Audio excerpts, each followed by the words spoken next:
नमस्कार मेरे प्रिय दर्शकों। आज मैं हाजिर हूँ विंशोत्तरी महादशा लेकर। आपका इस कार्यक्रम में स्वागत एवं अभिनंदन करता हूँ। कल हमारी बातचीत षड वर्ग पे हुई, किस प्रकार षड वर्गों का लग्न निकालते हैं, किन किन राशियों में ग्रहों को स्थित करते हैं, यह हमारी बातचीत कल हो चुकी है। आज मैं लेकर आया हूँ विंशोत्तरी महादशा। आपकी कुंडली में किस ग्रह की दशा चल रही है, विंशोत्तरी दशा कैसे निकालते हैं। विंशोत्तरी दशा 120 वर्ष की होती है। 9 ग्रहों के जो वर्ष होते हैं उनको मिला करके 120 वर्ष होते हैं, उसी को विंशोत्तरी दशा कहते हैं।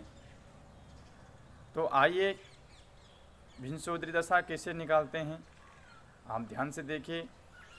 चलें कार्यक्रम शुरू करते हैं।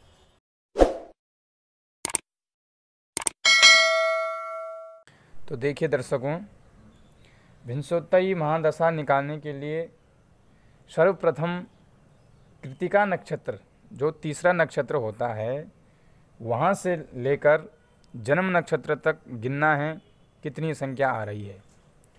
तो हमारा नक्षत्र है शतभिषा नक्षत्र, ठीक। और कृत्तिका नक्षत्र से ये नक्षत्र 22वें नंबर पे पड़ता है। अगर आप कृत्तिका नक्षत्र से इसको गिनेंगे तो शतभिषा नक्षत्र 22वें नंबर पे आता है। तो 22 नंबर हो गए, इसकी संख्या लिखनी है। अब यदि ये 9 से अगर कम हो तो 9 का भाग नहीं देते हैं। फिर अब ये 9 से ज़्यादा है, क्योंकि ग्रह कितने होते हैं, 9 होते हैं, तो इसमें 9 का भाग दिया जाता है। अगर ये 9 से अगर कम हो तब भाग नहीं दिया जाता है, तब सीधे सीधे जो शेष है उसी की दशा होगी। तो इसमें 9 का भाग देंगे हम तो 2 बार जाएगा, 18 आ जाएगा, ठीक। 12 में से 8 गए तो 4, यहाँ कुछ नहीं बचा। तो एक संख्या आए, यदि एक शेष आए तो सूर्य की दशा, 2 शेष आए तो चंद्रमा की दशा, 3 शेष आए तो मंगल, 4 आए तो राहु, 5 आए तो गुरु, 6 आए तो शनि, 7 आए तो बुध, और यदि 8 आए तो केतु की दशा होती है, और यदि 0 आए तो शुक्र की दशा होती है। तो हमारा यहाँ पर क्या आया है, 4। तो हम एक सूत्र है ग्रहों का, आ चम भो रा, तो 4 है तो आ चम भो रा, राहु की दशा चल रही है अभी, इसे जाता कि राहु की दशा चल रही है। अब पंचांग में आप देखते होंगे कि एक मतलब कोष्टक बना रहता है, उसमें नक्षत्र रहते हैं कि जो नक्षत्र होगा उसमें इन ग्रहों की दशा चलेगी। जो शतभिषा नक्षत्र में सबसे प्रथम राहु की दशा ही चलती है, जन्म दशा में राहु की दशा ही चलती है शतभिषा नक्षत्र से। अब जो हमने कृत्तिका नक्षत्र से जो गिना, वो इसलिए गिना कि कृत्तिका नक्षत्र सूर्य का नक्षत्र है। कृत्तिका नक्षत्र सूर्य का नक्षत्र है और सूर्य ग्रहों का राजा है, और 1 नंबर पे भी सूर्य को माना जाता है, इसलिए कृत्तिका नक्षत्र से गिनते हैं। अब क्या करना है, अब सबसे पहले आपको भयात लेना है।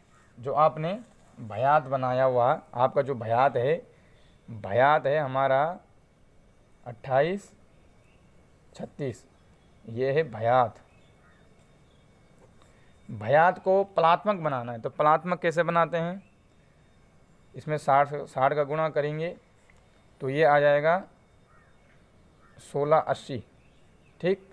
अब इसमें इसको जोड़ेंगे, जो इसका पल है इसको इसमें प्लस करेंगे तो ये हो जाएगा 6 का 6, 8 और 3 11, हासिल 1, 6 1 7, और 1 का 1। तो ये आपका फलात्मक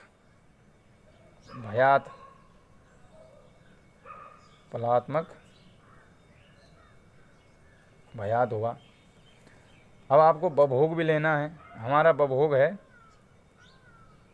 65 घड़ी 24 पल। इसको भी 60 से गुणा करेंगे तो ये आ जाएगा 3900। जो इसका पल है इसको इसमें प्लस करेंगे तो ये आ जाएगा 39 24। ये हो गया फलात्मक बभोग। अब क्या करना है? अब कहते हैं कि फलात्मक भयात में जिस ग्रह की महादशा चल रही हो उसी ग्रह की दशा वर्ष से गुणा करें। तो हम गुणा करेंगे। अब हमने लिखा फलात्मक भयात। अब फलात्मक भयात में जिस ग्रह की दशा चल रही है, हमारे राहु की चली थी जो 4 नंबर आया था, तो आचम भोरा राहु की चली। तो राहु 18 वर्ष चलता है। राहु की जो महादशा का समय होता है वो 18 वर्ष का होता है और इसी में इसका गुणा करेंगे। ठीक, तो अगर 17-16 का गुणा 18 में करेंगे तो ये आएगा आपका 30,888। अब क्या करना है? गुणा करके जो फलात्मक बभोग है उसका इसमें भाग देना है। तो हमारा फलात्मक बभोग निकला 3924। अब इसका इसमें भाग देना है। ये है फलात्मक बभोग।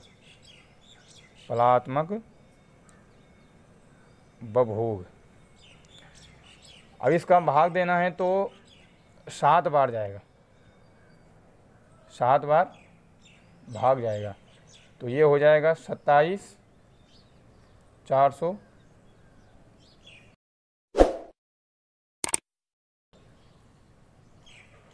ठीक, अब इसको घटाएंगे तो 8 में से 8 गए 0, 8 में से 6 गए 2, 8 में से 4 गए 4, 10 में से 7 गए 3, 2 में से 2 गए 0।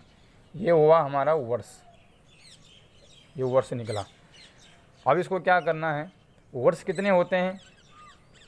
एक वर्ष में कितने मास? तो 12 मास होते हैं। तो इसको हम 12 से गुणा करेंगे। 12 से गुणा करने पर ये आपका निकलेगा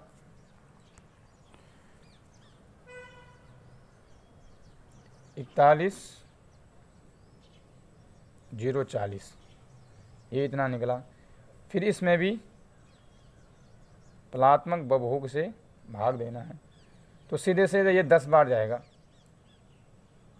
10 बार भाग जाएगा तो ये आएगा आपका 39,240। ठीक, 0 का 0, 4 में से 4 गए 0, 10 में से 2 गए 8। अब यहाँ 0 बचा तो 10 में से 9 गए 1, 3 में से 3 गए 0। अब ये हुआ मास। ये हुआ मास। ठीक, वर्ष मास हो गए।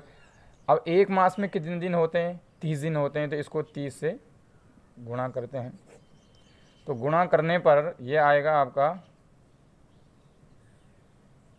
54,000 आएगा। फिर इसको भी फलात्मक बभोग से भाग देते हैं तो ये जाएगा आपका 13 बार। तो ये आएगा 51,012। 10 में से 2 गए 8, 9 में से 1 गए 8। ठीक, और ये अब 10 था तो 9 है तो 9 का 9 उतरेगा। ठीक, और 3 में से 1 गए 2, 5 में से 5 गए 0। इसको हम त्याज्य कर देंगे। इसको ये त्याज्य हो जाता है। और ये हुआ दिन। वर्ष मास दिन निकला। अब इसके बाद क्या करना है? जो आपका वर्ष मास दिन आया उसको आप यहाँ पे लिखना है। इसको कहते हैं भुक्त वर्ष। इसको कहते हैं भुक्त वर्ष। जो ग्रह ने जो भोग चुका है, जो ग्रह भोग चुका है उसको भुक्त वर्ष कहते हैं। ठीक, अब जो ग्रह के वर्ष होते हैं उसको आपको यहाँ लिखना है। तो राहु 18 साल चलता है तो 18 लिखेंगे 00। ठीक, अब जो ये भुक्त वर्ष आया इसको इसमें घटाएंगे तो 7 10 13, इसको इसमें घटाएंगे तो ये है मास, वो ये दिन है। तो एक मास चला गया तो ये 30 हो जाएगा, 30 दिन। ठीक, तो 10 में से 3 गए 7, 2 में से 1 गए 1, अब यहाँ पर 11 बचा। यहाँ से 12 आया था तो 1 इधर चला गया था तो यहाँ 11 बचेगा। ये 12 मास होते हैं तो 1 का 1 में से 1 गए 0। अब ये कितना बचा, 17 बचा तो 7 में से 7 गए 0, 1 का 1, ये 10। इसको कहते हैं भोग्या, भोग्यादि वर्ष, भोग्यादि वर्ष जो राहु भोगेगा जितने तक उसकी दशा चलेगी। अब इसमें क्या करेंगे, इसमें अपनी जन्म तिथि जोड़ देंगे, जिस दिन का जन्म हो। तो हमारा 2020 का है, ये वर्ष होता है, वर्ष मास दिन, और महीना है हमारा 9 महीना है, तो तारीख है 29। इसको इसमें प्लस करते हैं। ठीक, तो प्लस कर लेंगे 7 और 9 16, हासिल 1 2 3 1 4। अब 4 के यहाँ पे 1 लिखेंगे क्योंकि 30 से ज़्यादा नहीं होना चाहिए, क्योंकि दिन कितने होते हैं 30 होते हैं, तो 30 से ज़्यादा नहीं होना चाहिए। तो 4 के यहाँ पे 1 आ जाएगी, हासिल 1 इधर आ जाएगी, 9 10 1 11 हो जाएगा।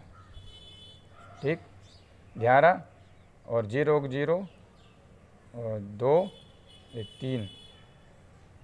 तो राहु इनका विंशोत्तरी में चलेगा 2030 तक, ये राहु चलेगा।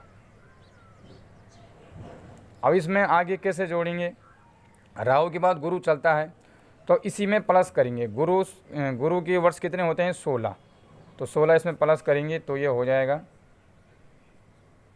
2040 तक गुरु चलेगा। फिर आएगा आपका शनि, शनि कितने वर्ष चलता है 19, तो इसमें 19 प्लस करेंगे तो 9 6 15 4 5 1 6, 2065 तक शनि चलेगा। मास दिन वही रहेंगे जो ऊपर के हैं, सिर्फ ये वर्ष चेंज होंगे। उसके बाद आया बुध, बुध चलता है 17 वर्ष, तो 17 वर्ष इसमें प्लस करेंगे, 17 वर्ष प्लस करेंगे तो ये हो जाएगा आपका 12 हासिल 1 6 7 1 8, ये आएगा बुध, बुध चलेगा इनका 82 2082। उसके बाद आया केतु, केतु के वर्ष होते हैं 7, तो इसमें प्लस हो जाएगा तो 7 और 2 9 और 8 2029 तक चलेगा इनका केतु। उसके बाद आया शुक्र, शुक्र चलता है 20 वर्ष, तो 9 का 9 8 और 2 10 का शून्य हासिल 1 1 1 2109 तक चलेगा इनका शुक्र। ठीक है, उसके बाद आया सूर्य, सूर्य चलेगा, सूर्य की दशा वर्ष होते हैं 6। ठीक है, 6 वर्ष चलता है तो ये हो जाएगा आपका 15 21, तो 2115 तक चलेगा इनका सूर्य। उसके बाद आया चंद्रमा, चंद्रमा के वर्ष होते हैं 10, तो 5 का 5 1 1 2 2125 तक चलेगा इनका चंद्रमा। फिर आएगा मंगल, मंगल चलता है 7 वर्ष, मंगल कितना चलता है 7, तो इसमें 7 प्लस करेंगे तो ये हो जाएगा 7 और 5 12 हासिल 1 2 1 3 1 का 1 और 2 2132 तक चलेगा मंगल। तो इस प्रकार विंशोत्तरी दशा निकालते हैं। पहले 30 तक राहु चलेगा, फिर 46 तक गुरु, 65 तक शनि, 82 तक बुध, 89 तक केतु, 2109 तक शुक्र, 2115 तक सूर्य, 2125 तक चंद्रमा और 2132 तक मंगल। और मास और दिन वही रहेंगे जो राहु के हैं, सिर्फ ये वर्ष चेंज हो जाते हैं। तो यदि यह विधि आपको अच्छी लगी, यदि आपको, मैं आशा करता हूँ कि आपकी समझ में तो आ गई होगी, ये सरल ही है। तो यदि आप विधि आपको अच्छी लगी तो चैनल को सब्सक्राइब करें, लाइक करें। आज के लिए बस इतना ही, आगे फिर मिलेंगे। तब तक के लिए नमस्कार, धन्यवाद।